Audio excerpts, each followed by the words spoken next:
Derek Rodway, I'm at Good Times Marine because I own it, and this is a project for Rodway Marine. This is the Seafarer Victory. We're about to cut the roof off it. We're going to convert this puppy into a centre console. Where did it all start? Well, obviously I'm involved with Rodway Australia, and we've got this new T-top coming through, and the conversation was about what boat are we going to use to launch this new T-top, because it's pretty kick-ass. It has a lot of features that you won't see in any other universal T-top in the world. And we just got lucky with a customer who was getting pretty senior of age, and his boat, this one, had been sitting in a holiday home up the coast for nearly 15 years. And we got it, and we looked at it, and we looked at it, and I think I came down with my two boys one night, and we were sitting for probably nearly a half an hour, just sitting in the boat, just dreaming about this, what we're going to do with this Victory, and then it just twigged, we're going to cut the roof off. So I just got off the phone to Lindsay Fry.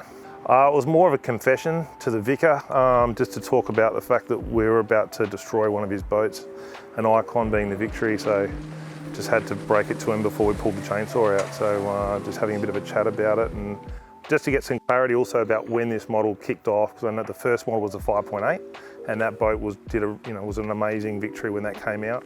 And then there was a fair amount of changes that went into the 5.9. And when the 6 metre came out, there wasn't all that much that changed between the 5.9 and the 6 metre, just a fraction longer. The pod was a little bit wider, just to put a little bit more buoyancy in the back end, but fundamentally the 5.9 is very similar to what you'd expect out of the 6 metre.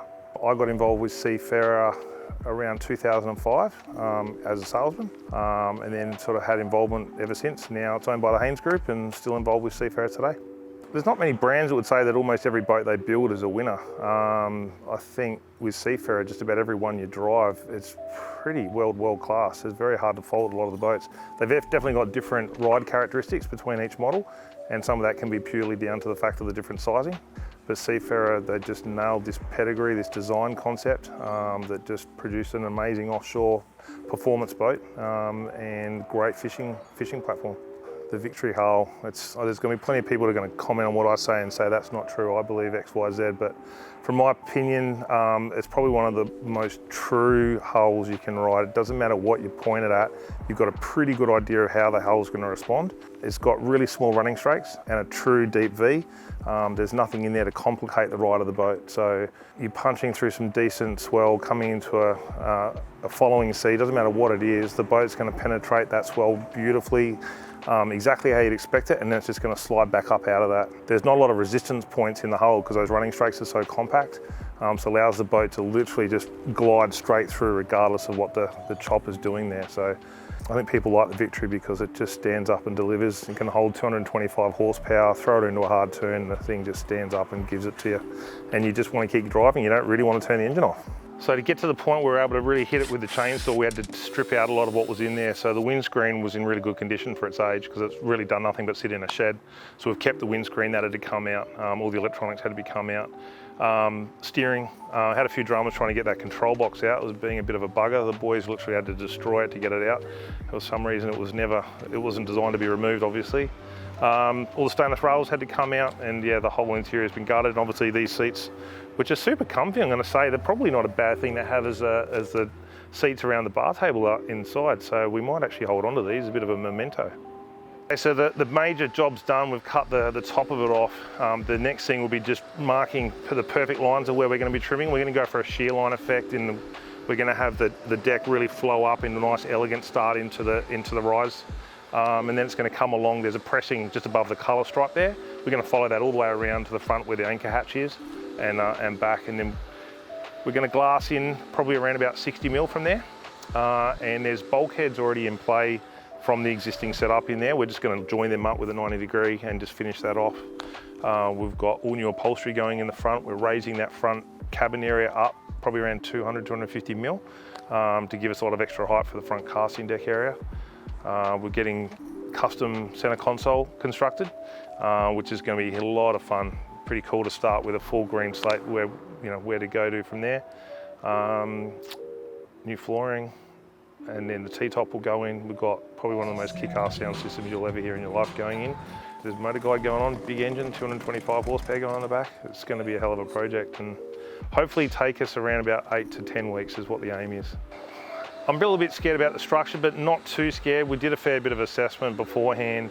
But until you start stripping and gutting a boat, you never know where a little bit of weak spots might have appeared and you just haven't picked up on it. So once we pull that carpet all up and we get the fuel tank out, we start checking all the stringers, we'll know for sure. But my hunch is because the boat has done such little work, we should be okay. But definitely when you get an old Australian built boat with the timber in there, there's always that chance that there's a little bit of a secret little bit of vermin getting in and destroying the structure. So we'll have a good look at that, make sure that it's all sweet, because we're rigging this boat to perform. We want it to do 100 kilometres an hour. That's the target.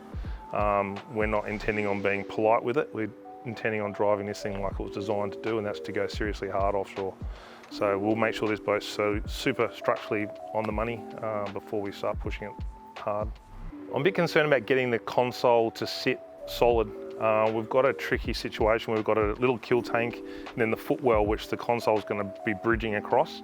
There's quite a bit of surface area there to be able to fix it in and lock it in place.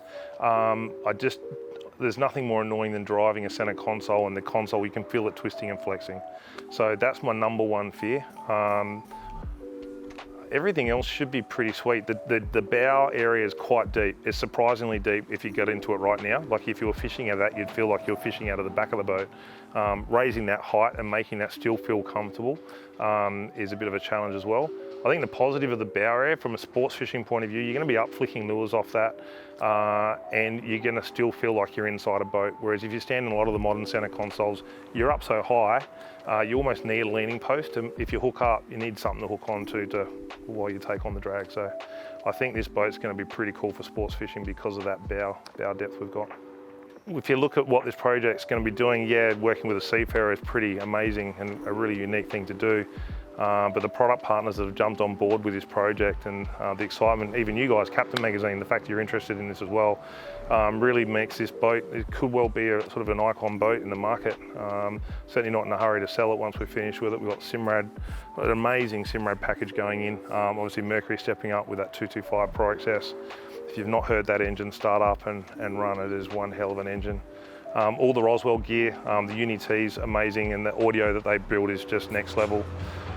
We've really got some great partners involved, and Dumbia, we're swapping this trailer out and getting a Dumbia super roller underneath it.